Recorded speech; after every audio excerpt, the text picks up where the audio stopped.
All right, one of the neat things about mathematics and calculus is that a lot of the ideas that we learn, a lot of the concepts that are learned in a certain format or in a certain setting can usually be applied to a new setting just with some very small changes, and sometimes maybe no changes at all. Okay? The big change that we're going to make today is to begin by we've been doing all this work in 2 dimensions with derivatives, and now we're going to move into 3 dimensions. And we're going to see how some of the rules stay exactly the same, and some of them just need a little bit of a tweak in them to be able to apply them to a 3-dimensional setting or a 3-dimensional context. 3 dimensions, why is it so important? Why are we studying? Well, because that's what the real world is made of, is 3 dimensions. So we learn all these concepts in 2 dimensions because it's easier to learn them in a smaller setting, but now we just apply them into this new setting here. Okay? I want to begin just with a function in 3 dimensions. Okay? Let's say that we've got an equation that looks something like this. h of xy equals the square root of x squared plus, and let's stick a 2 in here, plus 2y squared. This is a possible equation in 3 dimensions. Okay? Whereas before we only had one variable over here, this was kind of like our x variable and then this was like our y variable. Well, now we've just got an extra variable attached in here. Now we have the ability to choose an x coordinate, we have an ability to choose a y coordinate, and when we sub both of those numbers in, it will give us a value for h. Okay? So maybe we get to pick the x and the y value. So we get to pick how far I want to go in this direction toward the camera. I get to pick how far I go in this direction, to the right of the camera. And if I sub in those 2 values, maybe that tells me the height of the object, okay, at that particular time. Okay? So that's what our situation is like. And let's pick an example here. Let's say that we want to calculate h of 5, 3. So I want to go 5 units in the x direction, and I want to go 3 units in the y direction, and I want to know where am I at in terms of height. Where am I at in the 3rd dimension, or sometimes they call it the z direction. Okay, but this time they've got an h here. Okay? Well, very simply, all we do, just like we do in 2 dimensions, is we sub in these values for x and y, and we do the calculation. Okay, so 5 goes in here for x, 3 goes in here for y, and we just compute this value and see what it comes out to be. Okay, so here we've got a 25. Here we've got 9 times 2, looks like 18. And so it looks like this answer, it's not a nice answer, but square root of 43 would tell me the height of this object if I go 5 units in one direction and 3 units in another direction. Okay? So substituting or solving equations when we know an x and a y coordinate, very similar to 2 dimensions, we just have an extra point to plug in. Okay? All right, we can also do the same thing, even with negative coordinates. If I told you calculate h of -1, -3, again, there's no difference here. We just still sub in the values that we need to for x and y. Okay, so this would be the square root of -1 squared plus 2 times -3 squared. Do our normal calculations here. 1 squared is 1. This again turns out to be an 18 over here on the side, 9 times 2. And so we see that, well, if I go 1 unit backwards or away from the camera, maybe that's our x direction, and if I go 3 units to the left instead of to the right, okay, then my height is whatever the square root of 19 is. Okay? All right, so that's just some basics of substituting in numbers, evaluating functions at points. And we'll do a lot more work with this as we progress through the chapter here. All right, the next thing that we need to look at a little bit is some graphing in 3 dimensions. Now, in 2 dimensions, we always graphed on a coordinate plane, okay, or on a coordinate grid. We had an x value and then a y value, which kind of acted like our height. In 3 dimensions, there's not just one set way to graph, but it seems to me that the easiest way, the way that makes the most sense for students, is to draw our grid this way. Okay? We've got to have 3 legs or 3 axes on this graph because we have 3 dimensions now. Okay? This dimension here is usually specified as the x. Now we can pick any one of these to be x, y, and z, but usually this one is the x direction. Usually this one is the y direction, and usually this is the z direction. Okay? Now, trying to imagine what this is, and it's a little bit hard to see this because we're trying to graph something three-dimensional on a flat two-dimensional surface, so that makes it a little difficult. But kind of imagine a corner of a room. This is a good way to imagine three dimensions, okay? If I start in just the corner of this room at my feet, that could be the origin, 0, 0, 0, okay? If I go this way, away from the board, I'll let that be my x direction. If I go along the front of the room here, if I start walking along here, that will be my y direction, and anything up into the air is going to be the z direction. So kind of imagine the xy plane as being the floor of your room, and then the z is the height of the object. Okay? So for example, if I wanted you to plot the ordered pair 1, 2, 3. Okay? We just want to draw, where's 1, 2, 3? You know, just like up here, I can have you plot the ordered pair 1, 2. We can plot ordered triples down here. Now, in doing this, we got to do a little bit different than up here, because up here everything's got nice right angles. Okay? Well, down here, okay, I need to go 1 unit in the x direction. So I go 1 unit in the x direction, and this isn't my point, but if I just stop here for right now, this will be good. Okay? Then I need to go 2 units in the y direction. Okay? Now, the thing is, the y, 2 units in the y direction seems like it should be right out here, and don't do this yet, but it seems like the point, at least at this stage, should be right here. If I go 1 unit in the x direction, 2 units in the y direction, seems like it should be right below the 2 here. Okay? But that's actually not quite correct. Okay? Because the key is that we need to keep distances the same. So if I'm going 2 units, this is how far 2 units is. Okay? So if I'm over here at 1, I only really want to go about that same distance. This distance and this distance need to be about the same, so that represents going 2 units over in the y direction. I'm going 2 units from this point, so I need this length to be the same as this length. Okay? Now, the easy way to see this in terms of geometry here is if I draw parallelograms. Parallelograms really help you identify or keep distances the same, because parallelograms have equal lengths on opposite sides. Okay? So if I want to know about how far I need to go over to be 2 units away from this point, if I draw a line right here that's parallel to this one, then I can kind of roughly sketch out a parallelogram, and this is about the correct spot for 1, 2. Okay, now I'm not quite finished yet, because I still want to go ahead and now go at a height of 3 from this point. Okay? But again, parallelograms will help me do that. Okay? If I was just to go up 3 on the z-axis, that would take me all the way up to here, but I really don't want to go that high because I'm not starting from this line right here. I'm starting from a lower point. Okay? But again, if I do parallelograms here, this can help me draw this point. I want to go 3 units up, and I'm not sure exactly how far to go. Okay? So I look to just kind of make a rough sketch, a parallelogram. If I take this point and I let it go up 3 units, this line here should be parallel to this line right here. Okay? And so it only looks like that the height is at a unit of 2, but it's actually more closer to a height of 3 because we were about a unit below here. Okay? So that's what I said. It's a little bit rough. So this would be the final answer here. This is approximately where 1, 2, 3 is located. Okay? A little bit hard to draw three-dimensional points on a flat surface because we know that these are really right angles here, okay? But we can't show it that way on a flat surface. We have to distort the picture a little bit so that we can draw that third dimension. Okay? Now, I want to mention one thing. If I was to come over here and if I was to plot this point, and I just plot this point and I say, okay, now you tell me where this point is at. I think all of you would agree, yeah, that's at 1, 2. Okay, there's no disagreement on that on a two-dimensional graph.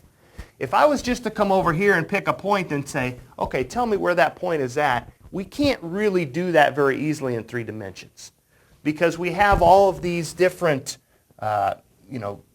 angles and parallelograms and so forth to get to this point.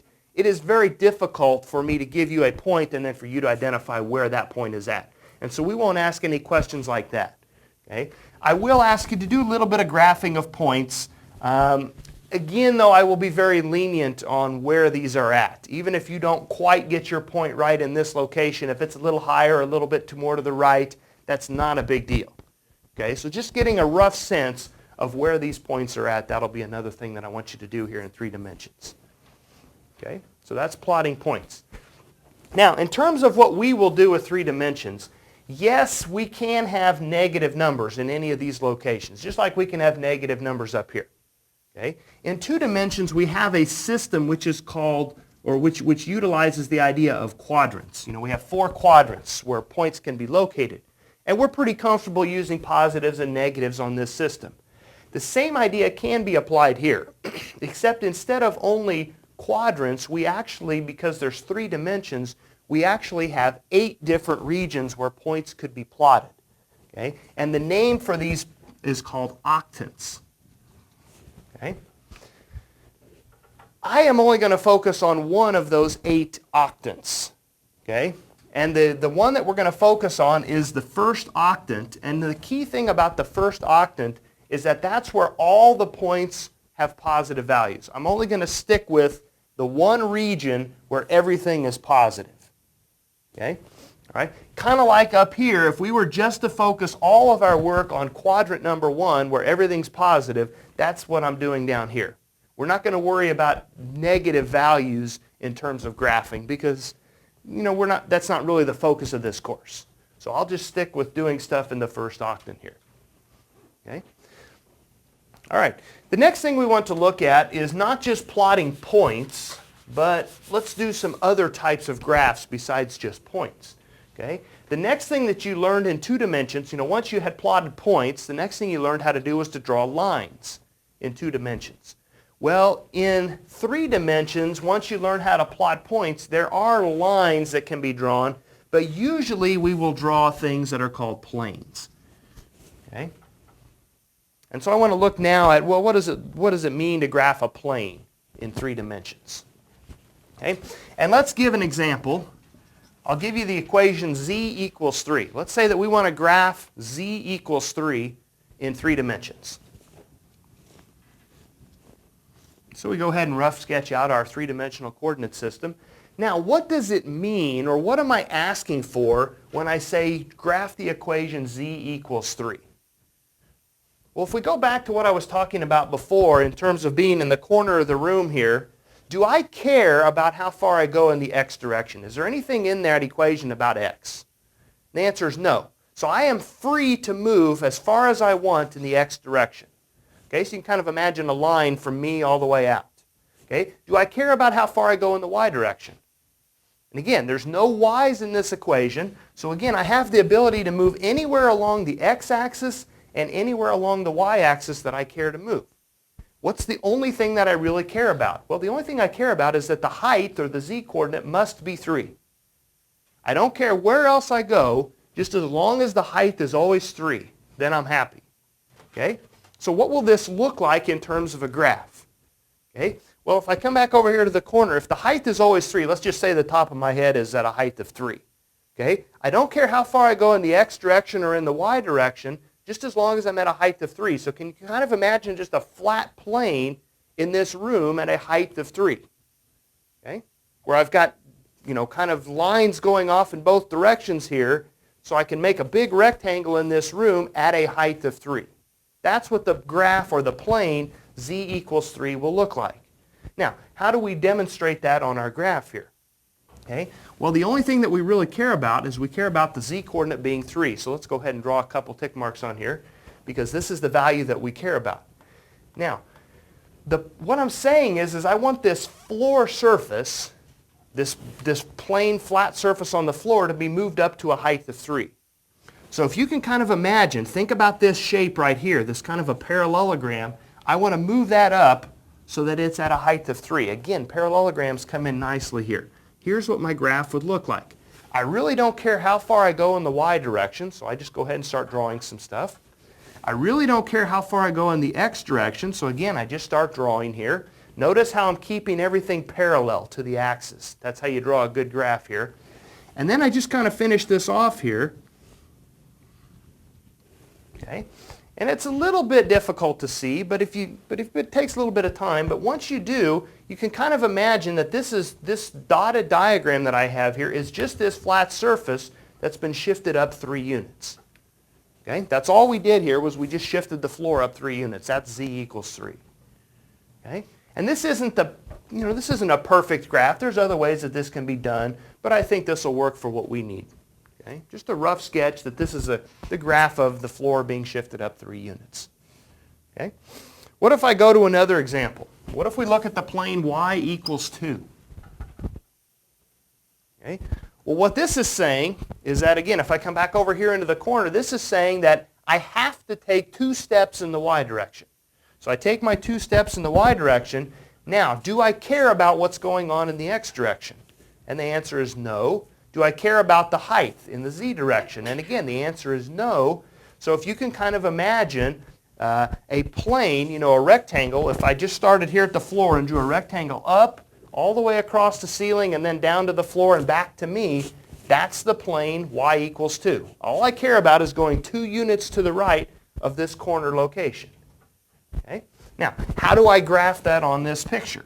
How do I demonstrate that I just want to go 2 units to the right of where I started? Okay? Well, similar to this one, I just come over 2 units on the y-axis and go ahead and mark a point. Now, do I care about the z direction? No. Okay? I don't have anything in here telling me anything about z, so I go ahead and draw a line parallel to the z line because I have the ability to go anywhere along that z line that I want. Do I care about the x direction? And again, the answer is no. So I go ahead and draw another line parallel to the x-axis, and then I finish it off by making it into a parallelogram. Okay? So I need to make this line, whoops, I'm getting a little bit off there. I want to keep my slope about the same as this slope right here. Okay, so I try to keep the slopes the same, and then this comes up here, and I get the picture y equals 2. Okay? Key here, just try to keep things parallel. This one I think is actually a little bit easier to see even than the first one, because we can kind of see it looks like we just took this side wall and moved it over 2 units. Okay? So that's a rough sketch for a couple of those. There are other examples of planes. Things like x plus y equals 5 is still the graph of a plane, even though now we have 2 variables in here, x and y. Okay? All right, so let's see how this one works. All right, this one has more restrictions on it because once I pick a value, say I pick a value for x, then that forces me to get a specific value of y. So let's go ahead and start doing some of this. What if I pick x equals 0? Y has to be what? Has to be 5. Okay? So if I go 0 in the x direction, I need to go 5 units in the y direction. Okay? So for right now, let's just plot 0, 5. We're not going to worry about z for right now. We'll get that in a minute. Okay? What if I pick x equals 1? Well, then y has to be 4. So if I go 1 unit in the x direction, I need to go 4 units in the y direction, and that'll be maybe a little bit further to the right, but okay. But here will be somewhere around here. It'll be 1, 4. Okay. And then if I pick 2, I get 3. And if I pick, I can just keep subbing in values here. What if I pick x equals 5? Then y is 0. I like to pick values where I get 0 in one of the spots because then we know exactly where we're at. This is kind of a guess right here, but if I pick 5, 0, then I know exactly where that is at. Okay? And so this point looks like it was a little bit off here. If I was to go ahead and just connect those two together, okay, that would be the point, that would be the 1, 4, and the 3, 2, and all those other points. They would all just kind of connect together and make a line. So if I ignore height for right now, basically, if I've graphed x plus y equals 5 in 2 dimensions. I just drew a straight line between those 2 values. Okay? Now I want to take this and extend it into the 3rd dimension. Okay? Well, if I want to extend this into the 3rd dimension, I don't have any restriction on z here. That means I can go up as high as I want. So from this point, I can go up as high as I want. From this point, I can go up as high as I want. And all I do is try to, again, turn this into a parallelogram. So I want, however high I decide to go here, just try to make this line parallel, okay, to this one here on the bottom. Okay? And this is the graph of x plus y equals 5. Okay? Basically what this would look like if I come back over here to the corner, okay?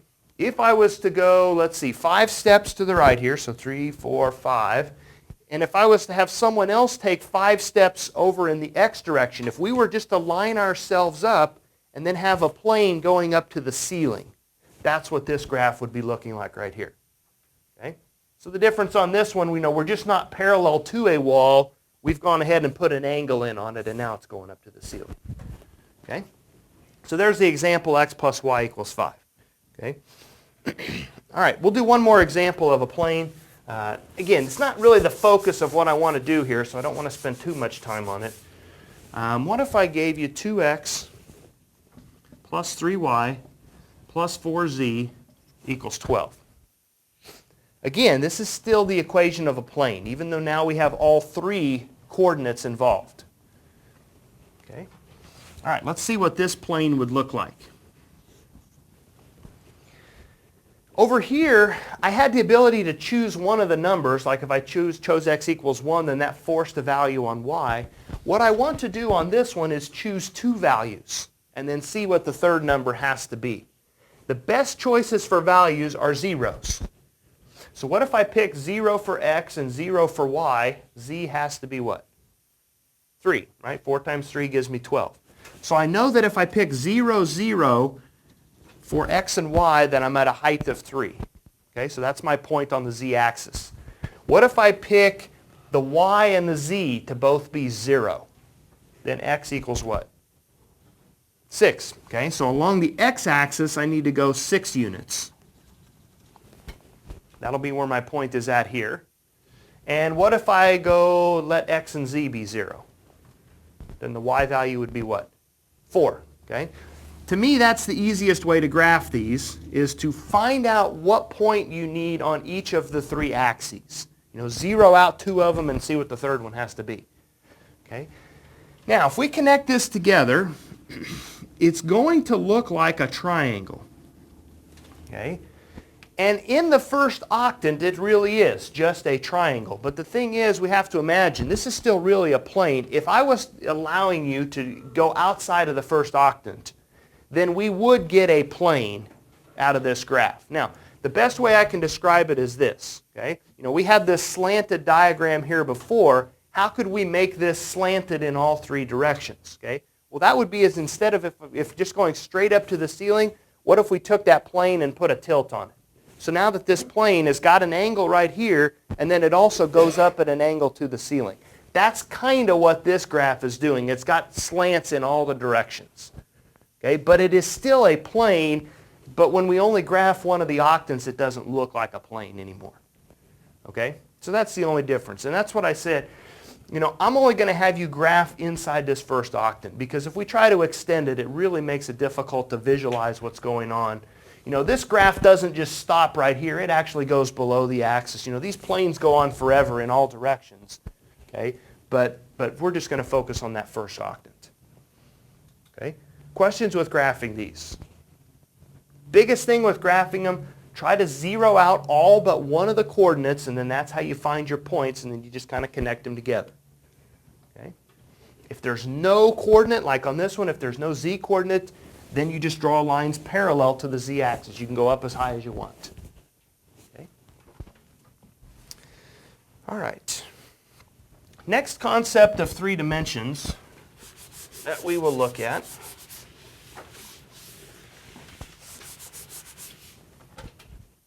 is something called a level curve.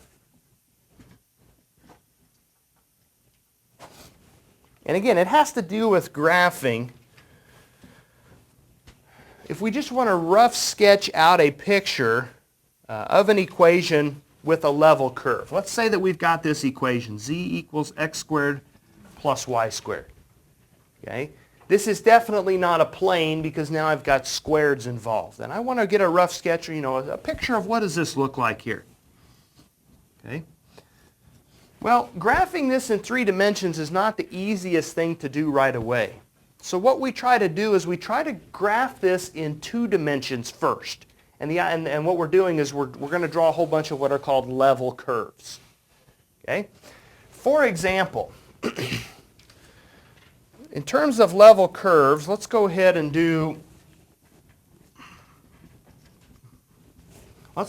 just for right now, let's let z equal 1. Okay? Now, when I do level curves, I'm going back to a two-dimensional graph. I'm going back to just graphing x's and y's, and I'm fixing this value of z. So I'm going to let z equal 1 here. Now, my question is, what graph is this x squared plus y squared equals 1? Does anybody know what that's the picture of in 2 dimensions? I think somebody said it. Circle, right. This is a circle. X squared plus y squared equals radius squared. That's a circle. Okay? So if I let z equal 1, if I fix that value for the height, that means that I have a circle in 2 dimensions. Okay? So let's just go ahead and graph this circle in 2 dimensions. This would be a circle centered at the origin that has a radius of 1. Okay? And just to the side of it, I can write this is when z equals 1. Okay? I just get a circle. Okay? Now, what if I pick a bigger number? What if I pick let z equals 4 or z equals 10 or some other number? What graph is that?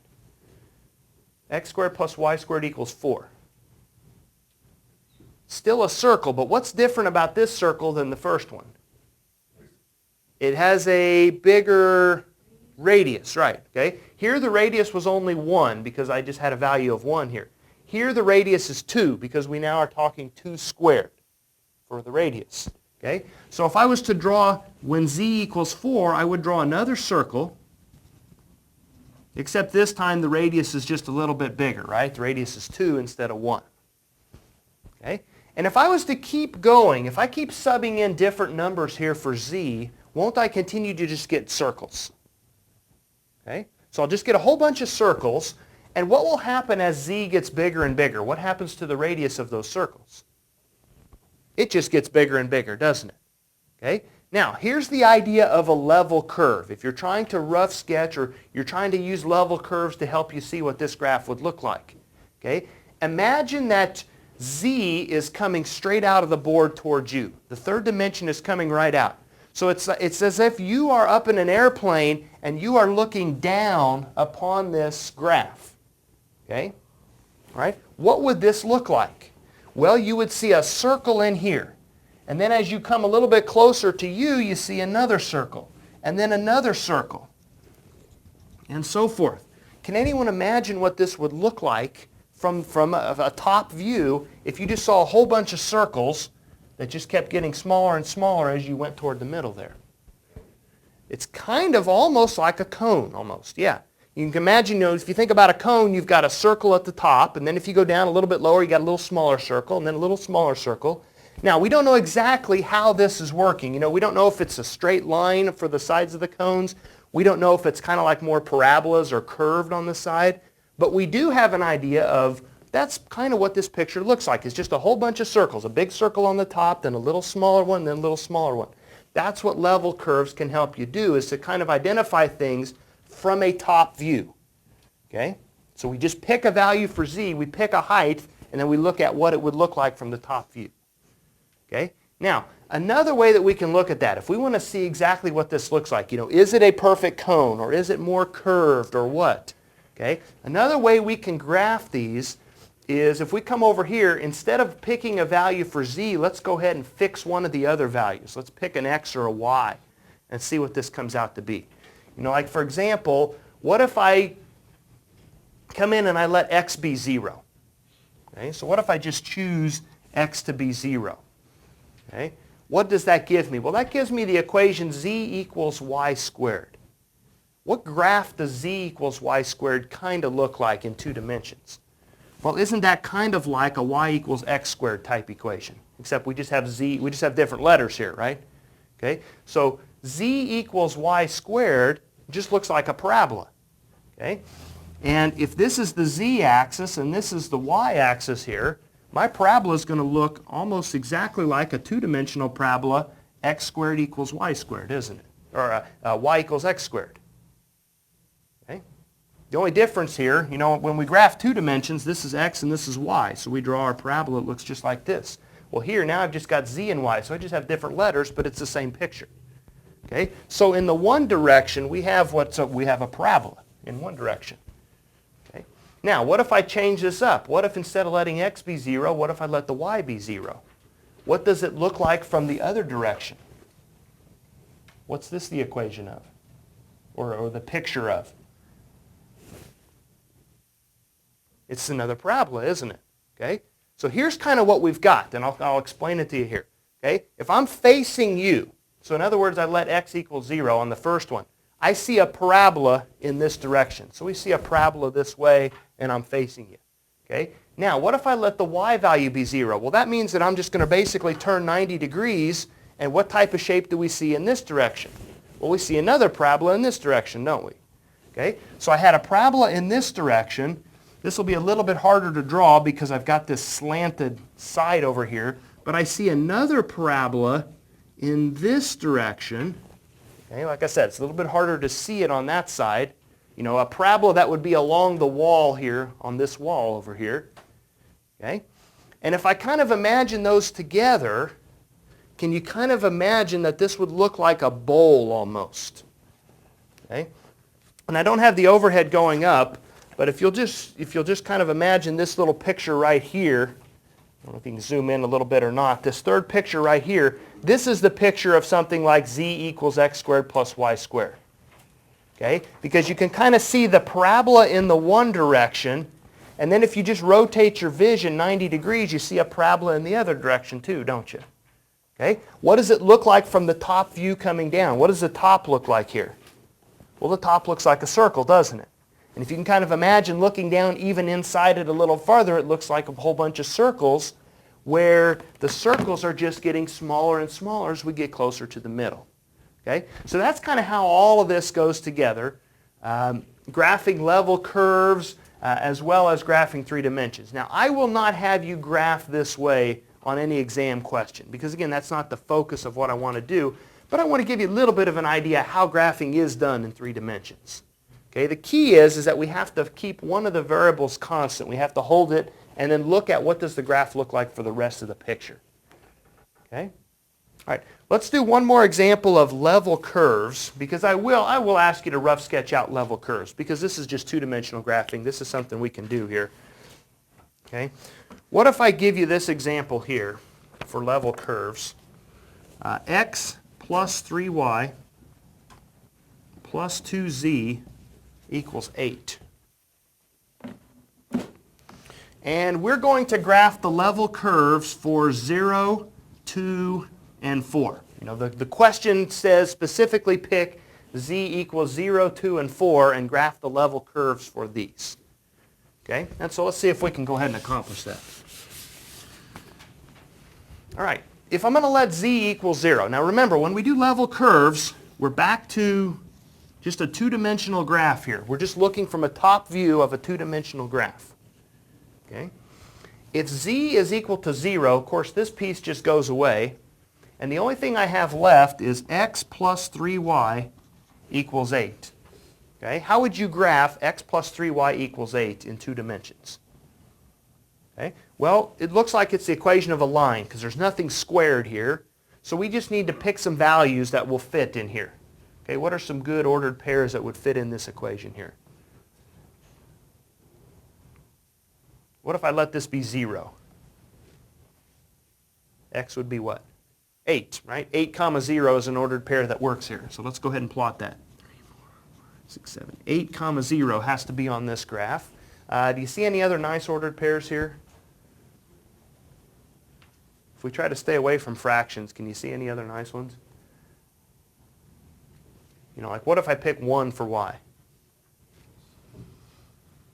This would have to be 5, right? 5 plus 3 would be 8. Okay? So if I pick y equals 1, then x has to be 5. Okay? So there's another point on this graph. And we've already decided this is the equation of a line. So my level curve graph will just be linear right here. Okay? It won't be a circle. It'll just be a straight line. Okay? All right. Now, what if I go to the next graph? Okay, this here was z equals 0. All right, what if I go to z equals 2? Okay, well, first of all, I sub in 2, and so I get x plus 3y plus 4 equals 8. Okay? Probably I would go ahead and subtract the 4 over, so I get x plus 3y equals 4. And what are some nice ordered pairs that I can use to graph this piece of the level curve? If this is 0, this is 4. Okay, so if y is 0, x is 4. So x would be 4 right here. Okay, do you see any other nice ordered pairs here? Okay, 1, 1. If I sub in 1 for x and 1 for y, that also works. So 1, 1 is a nice ordered pair. Okay, and so this graph comes along and it looks something like this. Okay, should these lines be parallel to each other? Okay, and the answer is yes. This is x plus 3y equals 8. This is x plus 3y equals 4. They have the same slope. They just have a little different y-intercept on them, don't they? Okay, and then I could do the same thing for z equals 4. Okay, if I sub in 4 here, this will be an 8, and if I subtract that 8 over, this will turn into 0 on it. So I'll end up with x plus 3y equals 0. If I sub in the 4 for the z. All right, now what are some nice ordered pairs on this one? 0, 0 definitely is one of them, and what else? Okay, this one's not quite as nice here because I get some negative numbers here, but if I pick, let's just pick 1 for y. If this is 1, this would have to be what? Negative 3. Okay, so that's about as nice as we can get here. Okay, so negative 3 for x and 1 for y. And again, the key is, though, that this line should be how to the other two? It should be parallel to the other two because we still have the same slope in all these graphs. Okay, now, usually we only want to stay in the first quadrant here because we're only focusing on the first octant of our graph here. Okay, but if we go ahead and extend it, this isn't going to hurt anything. All right, can we kind of imagine what this is doing in terms of a three-dimensional graph? This is 2, this is 4. Okay, well, I'll try to explain it to you here. This is saying that if my height is equal to 0, this line would be right along the ground level, wouldn't it? That's my height of 0. Okay, if I go up to a height of 2, I get a little bit closer to this origin point. Okay, so here's what I would imagine that this looks like. Is I've got a straight line here, and it's just a fixed line.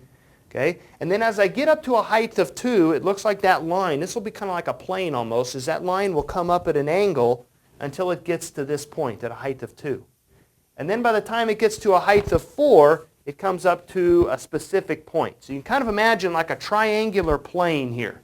Okay, where on the ground level, I've got this segment. If I come up 2 units, don't I have a segment that's a little bit smaller?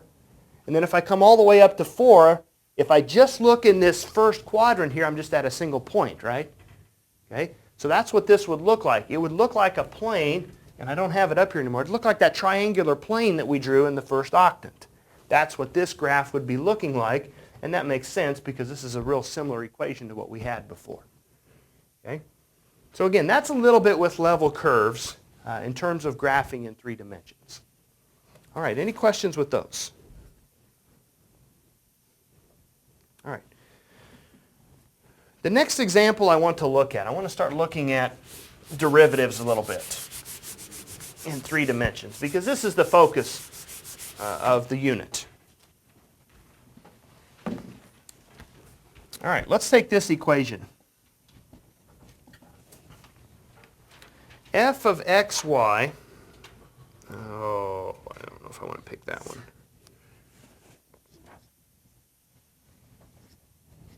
Let's take this equation here, 7x plus 8y squared. Okay. All right, back in, oh boy, this has been a long time ago. We had a definition of derivative that looked something like this. We had f of x plus h minus f of x all divided by h. We had this definition. This is how we calculated derivatives a long, long time ago. Okay? Well, there's a similar definition for 3 dimensions. Okay? And I'll go ahead and put this up here on the board. Okay? Let's say that we want to check how this graph is changing in the x direction. The thing is, in 3 dimensions, we can't check how it's changing both directions at the same time. We have to just check one direction at a time. So let's say we care about the x direction, how it's changing. Okay, so here's what we're going to have. We're going to have an equation that looks like this. Limit as h goes to 0. Okay, we're going to let the x coordinate change, but we're going to keep the y coordinate the same. So I let x go to x plus h, and I just leave the y coordinate the way it was. Okay, then minus what the value was at x, comma y, and then all divided by h. So you can kind of see how this same concept applies in 3 dimensions. The only difference is we've just got an extra coordinate here that we need to keep the same. Okay? And let's see how this works. You know, algebraically, how does this work? Okay? All right. What is, let's start with this one here. What is f of x plus h comma y? Okay? What is that saying to do into this equation? It says wherever I have an x, I'm supposed to replace that with what? Supposed to replace it with x plus h. Okay, so let's go ahead and do that. Wherever I see an x, let's go ahead and replace it with x plus h. So my equation just becomes this. Okay, I'm replacing the x's with x plus h, and I'm leaving the y's just as y's. Okay, I'll go ahead and put a bracket around this. Not that we really need it, but just so that you can see in your notes where the work was being done. Okay? Then I'm supposed to subtract the original function, f of x, y. So I'm just subtracting the original here. So subtract 7x plus 8y squared, and then all divided by h. Okay? Now we go through and we do our algebra to this. We start cleaning it up here. All right, what do you notice will start canceling off here in the numerator? Okay, 7x will definitely cancel off. You know, when I distribute this through and then cancel it off, this and this 7x go away. Okay, what else goes away?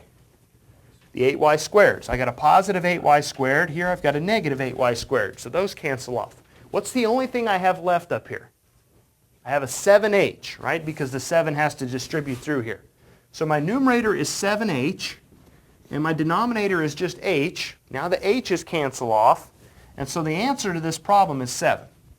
Now, any ideas on what this means? What does it mean that we came up with 7 for an answer here?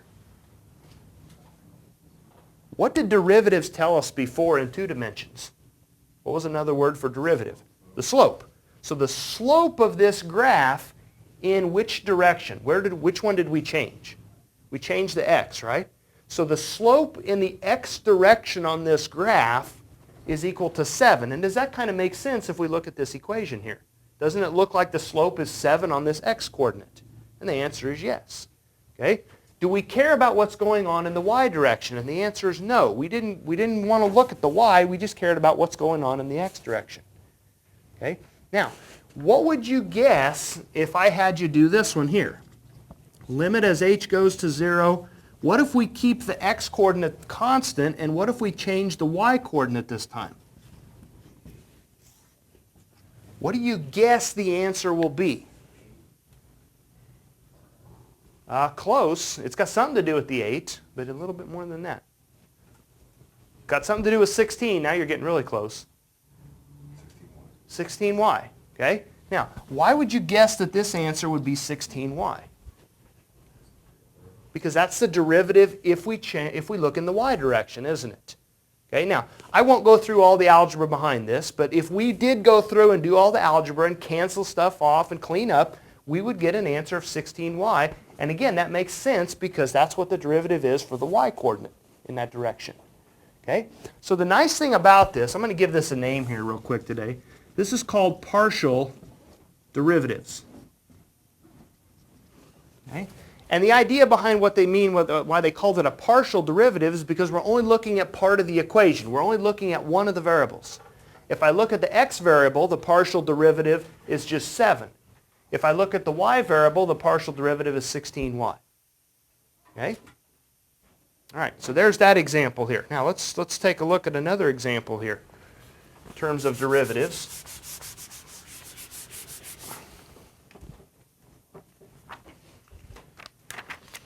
Let's see here.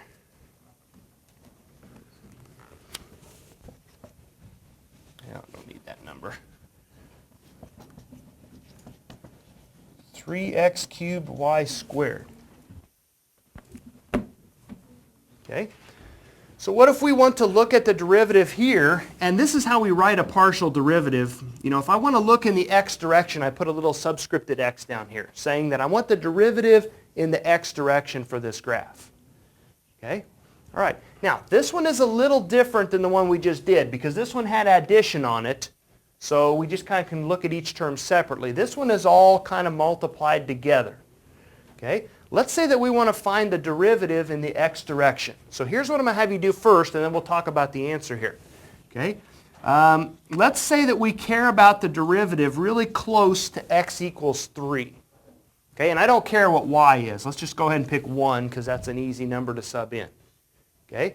If I want to know what the derivative is at 3, one way that I could do that, okay, I don't really need these x's here, is I could evaluate the function at 3 and 1, and then I could evaluate the function at like 3.1 and 1. You know, just make a small change in x. And let's see what the slope is on this graph. Okay? Let's go ahead and see what that value is. So this one we can do in our head. This one I'll need some help with the calculator on. Okay? If we sub in 3 and 1, if I put in 3 for x and 1 for y, what's my answer here? 3 cubed is 27. 27 times 3, 81. Okay, so this answer is 81. What if I sub in a number just a little bit to the right? What if I do 3.1 here? What value do I get for this expression? Should be a little bit bigger than 81. Okay, 89.37. Okay. If I want to find the slope at a specific value here, how do we find the slope of an equation? Well, we look at how far these values are apart, and we look at how far the x values are apart. You know, just y2 minus y1, x2 minus x1. Same thing we've done before. So 89.37 minus 81 divided by 3.1 minus 3. Because those are the ones that I changed. I didn't do anything to the y, so I don't have to worry about doing anything with those. Okay, so let's see what this is. This is 8.37. This is 0.1. And if I divide by 0.1, that's, what, 83.7?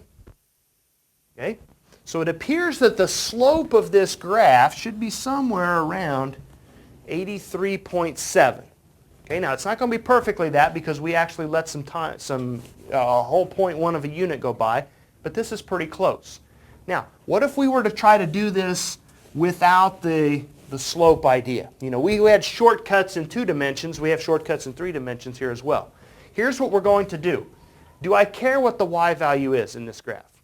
No. I could have picked anything I wanted here. It didn't matter because we're not looking in the y direction. We're looking in the x direction. So treat y as if it's just a number. And here's what I mean by that. Let's just rewrite it this way. Okay?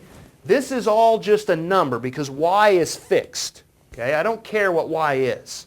What's the derivative of something times x cubed?